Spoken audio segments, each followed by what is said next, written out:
thank you all for your presentations. That was the last one for this section. If anyone has a question, please do. My first two questions to Martin. Do we place? Do we go? Do we move there so we can all of us can see the power? If you want. Yes, yes. It's better.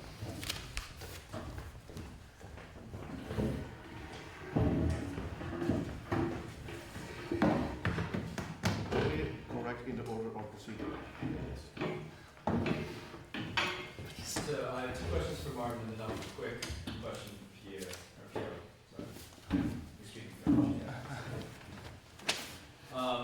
So thank you, Martin. I really enjoyed your presentation. As someone who works in hermeneutics, I was very happy to see someone representing hermeneutic investigations. My first question is about Gianni Gattimo and the conception of weak thought. Because while I agree with your conclusions about kind of strengthening the metaphysical idea of God, and something that seems to be not destroyed by Gattimo, but attempted to kind of make weaker, too weak. I'm thinking of his dialogue with Richard Rorty and pragmatism, and his dialogue with René Girard, where Girard responds to Gattimo. There are not just interpretations, there are facts. But do we need to get rid of weak thought, maybe from the anthropological perspective? Or can we preserve an attitude of fallibilism and still do metaphysics? And so does that, in my view, I feel like an attitude of fallibilism enables relation with the divine, which seems to be kind of, in my view, is the danger of the classical danger of metaphysics, is to assert too much direction. My second question is on Richard Carney, and again, I agreed with a lot of your conclusions, but it seems that there is another hermeneutic thinker that's floating in the background for Carney is Paul Ricoeur. And Paul Ricoeur has his trifold sense of otherness and oneself as another, where it is the foreignness of mind and body, the foreignness of the stranger, and the foreignness of recognition, the needing of the other for recognition. So do you feel that maybe Ricoeur possesses a better compatibility with the Trinitarian thought than maybe Richard Carney, who kind of tries to hypnotize it? And then my last question, just a quick one for Piero, is you talked about kind of opening up metaxological investigations and metaxological philosophy. I was wondering if you've read any of the work of William Desmond, and because he's very involved in the metaxological space and actually bringing in dialogue with ontology and metaphysics.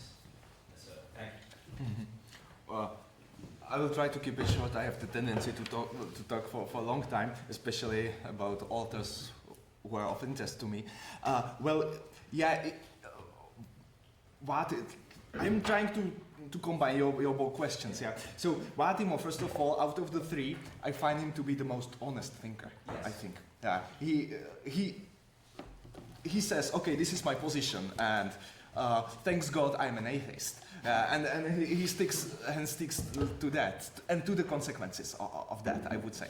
But to answer, I understand what you mean. What do we need to not to again fall to the trap of absolutist claims? But to me, for instance, more elegant solution is another hero of mine, Jan Patočka, who writes Negative Platonism, and who talks about this concept of chorismos, which is not that far from Metaxu. I find it because this is formulated constructively. It also ends up constructively in Patočka's life when he recognizes the situation when it is necessary to stand up for something what we may call metaphysical truths. Whereas Gattimo praises Venezuelan revolution. Which is problematic to me. To your question about Paul Ricoeur, that's a difficult question. Ricoeur was very open about his controlled schizophrenia, about his personal confession, and then his hermeneutics as philosophy. So I don't know how he would feel about being associated with Trinitarian ontology. And Kearney is, of course, a student of Ricoeur, but I think in this, in developing the concept of the possibility of God, I don't know whether it's Ricoeurian idea or not. So, super good thing. Thank you for your question. Also, Carpia was one of the pupils of Vattimo, the most heretic pupil of Vattimo. Why not Desmond? I mean, Gabrieli himself, he actually mentions this. There's at least 3 major projects of Metaxology, his own, the one from Desmond and the one from Eric Voegelin. Problem is, I choose to employ Gabrieli's version because of how Gabrieli thought of that. Because from my interpretation of that work is that it is the proposal for a possible different canon of phenomenological authors. And since I do come from not one but 2 schools of Italian phenomenology, I felt I was more capable of dialoguing with this perspective than with the other ones. But I plan on reading them. I actually had some scholarly work unpublished yet as of today on Voegelin, but it also requires time to be perfected. But I'm aware of that, but simply I had to choose the interpolation, simply. If I have a question to Piero Carreras, a word on Vattimo.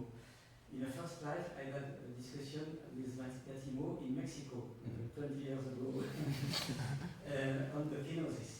And for me, the evidence is for Vattimo, kenosis is necessarily a negation of absolute.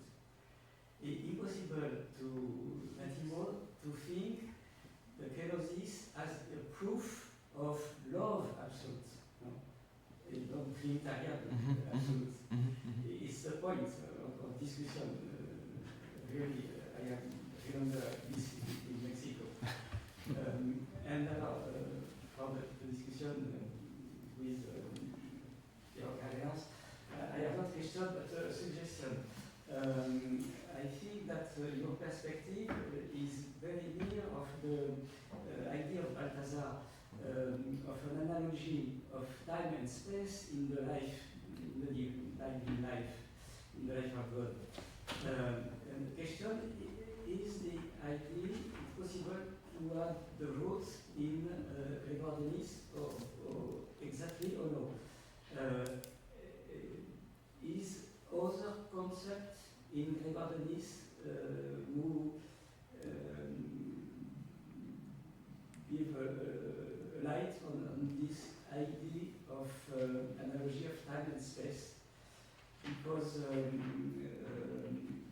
the analogy of event also, of the God always great.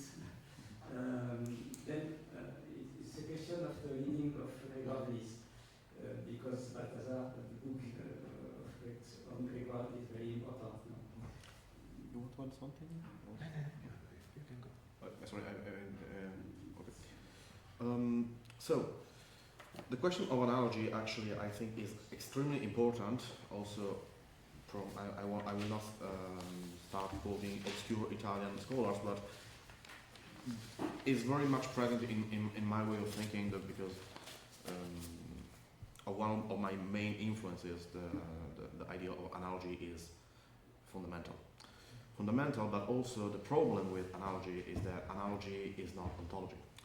So there is the problem of playing with analogies is that on one hand we see the similarities, but analogies are always proportional forms of thought, which means that at some point something will always be different. Otherwise, it will be a discussion of identities. So the process of actually in the essay that I wrote last year, it was published at the beginning of I think in January or December, whatever. I actually mentioned this idea of analogy not through von Balthasar but through my own sources about precisely the possible ways of legitimizing in a strong sense. Also, I'm a reader of Blumenberg, so there's legitimation and legality, two different things. How to legitimize triadic structures through this form of analogy. But I think there's always some form of deeper fragility in doing this. It is important to think in terms of analogy, especially if we deal with triadic structures. At the same time, the fact that we are employing analogy always means that there's somehow punto cieco, a blind spot in the discourse. Specifically for Balthasar. I think that I'm not an expert on von Balthasar because he's one of those authors that are basically, one can dedicate half of your life to him. Besides, there's a huge problem. His books have not been reprinted in German, so it's also kind of problematic nowadays to actually read von Balthasar in German. I think that one of the main influences that from what I read, which is only partial of von Balthasar, I think that von Balthasar has a way of highlighting the aspects of unity. Also, I think in his book on the Theologie der Geschichte, I think the idea of God as more of a unique aspect, as a Godhead, is more highlighted than the three different persons, which is, I think, something that could come from Gregory of Nyssa, because Gregory had to write a whole treatise on the same spirit. Also, Gregory Nazianzenus, who is, they were friends, so they clearly knew each other. And Nazianzenus also almost ironized about the fact that the Holy Spirit was not so much treated in their available bibliography, so he decided to write a comment on that. There's but mostly Gregory highlights the elements of unity of the three persons. So a God mostly as a unity, but also specifically of a unity of three persons, which historically speaking comes from his polemical objectives, which were the three theists. His more condensed treatise, which is a bit of like how to resume the whole Gregory of Nyssa. Let's read the Ad Ablabium, Quid non sunt res dii. It's a very short. It's one of the shorter works, but it's very condensed. And he really explains that we have to think in terms of one God, three hypostases, one. He either uses physis or ousia. I found actually both terms while I was preparing these things. So he tends to highlight this unity, which is also what I found in the parts of von Balthasar I could read. I know it's an incomplete answer, but unfortunately, von Balthasar takes time. Okay, there is another question. Martin, as a matter of fact, your approach is similar to me to some point because you identified weak points and maybe impasses in Vattimo, Caputo and others. And then you propose a way of overcoming these impasses. But I would follow up to a commentary made by Emmanuel.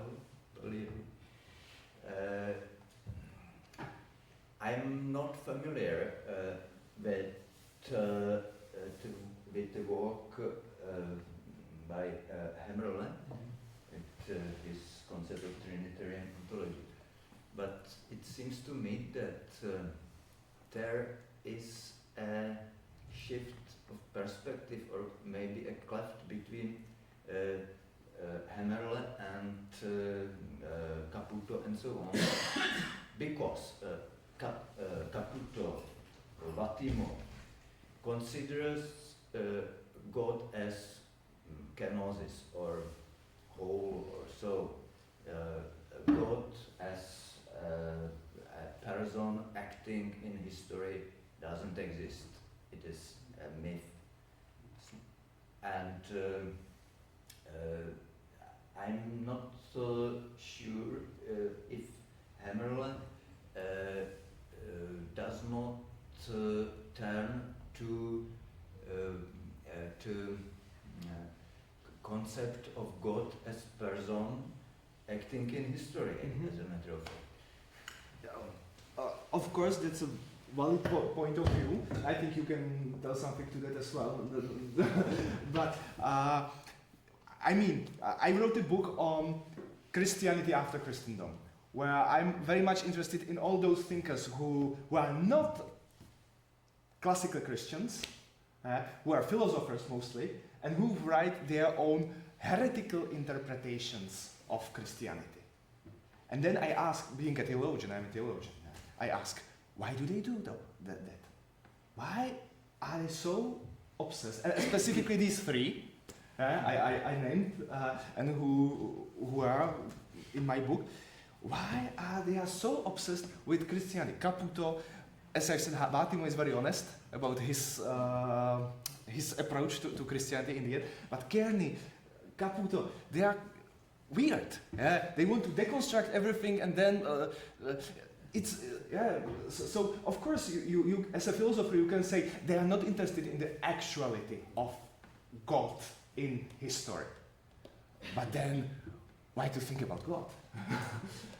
I don't know. Maybe to the Husserl part of the question, you can also offer some clarifications. But the reason I think that for me it was a shock when I read Husserl, because I focus on this double point. There is up way and down way, and if I think that if the really short, if the Trinitarian Ontology as a manifestation into the reality, into the every level, ontological level, in my opinion, like a phenomenon, the theology has to speak about the structure of consciousness. And if theology have to speak the structure of consciousness, theology have to heard this voice, because this voice speak about the human in a different ideology, in a different way. But in the same time, I think the structure of consciousness is the same. Of course, I spoke in my speech, and I in particular about the difference between transcendent and transcendental. Because the transcendent, I think, in a theological position, have to remain the first ontological revelation. But the question is for everything. But theological have to speak about the structure of consciousness. I think that is the creation. I think that the human is the creation, and in this sense, I think that. Husserl, I interpreted it this way, this different way, above, below, up and down, to explain the sense of Trinitarian ontology in this direction. Like, for example, we have to read this philosophy, for example, in your point, and we have to contaminate. We can use this term with the conscience, I think. Okay, if there is a quick question, please do ask, otherwise we will finish to go to the other. Just a short, fast question, maybe for Maurizio, but also, I found very interesting the link you made through the idea of life, level, and so of course, Hermeneutics itself do this. The definition in terms of life, in terms of process and transcendence, very, very close to the idea of Epektasis that Piero showed us too. So, my question is, in the end, you just shown how Trinitarian ontology shapes relationship between subject and object, and phenomenology is kind of also method way to think the transcendental structure of reality, fundamental and things. So, and the question is between the relationship you posit it in terms of relationship between immanent Trinity and a canonical Trinity, as well as in terms of relationship between God and man, and Epektasis as a path, a process of growth towards unity between man and God. So my question is, can we think life, Leben, also in terms of reciprocity? I mean, because the critical issue that was here raised on analogy, maybe on the ontological dimension, or not critical aspect of analogy, I think could be rethink if we think life in terms of reciprocity. I mean, Trinitarian ontology not only allows you to think the relationship between God and man in these terms, relational terms, but also to think their relationship itself as reciprocity, as love, as God Himself. I mean, somehow, what happens between man and God, his life, somehow his living, is expressed as a topos, as a place, as a metaxium, whatever, but it's love itself, it's reciprocity itself. Like Augustine says, no, fraterna directio not only comes from God, it's not that love we used to love each other, that comes from God, but it's God Himself. So, and that's my question. So, can we think life in terms of reciprocity of love this way, also phenomenologically? Yeah, we can say I think that it's impossible to speak about Husserl in one way, because it is a big thought contradiction, and it's impossible to reduce in one way. I can say, but that the love it is a relationship between man and God. Husserl spoke about this relationship like a grand problem.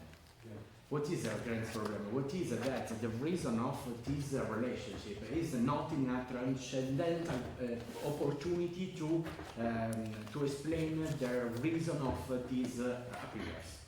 It's a grand, it's a limit, it's a margin of the transcendental. We can say the margin of reason. And I think that in this sense, put into the limit, stay on the limit, on the border between the transcendent and transcendentally, is the maintain this relation. I think that this is my interpretation of this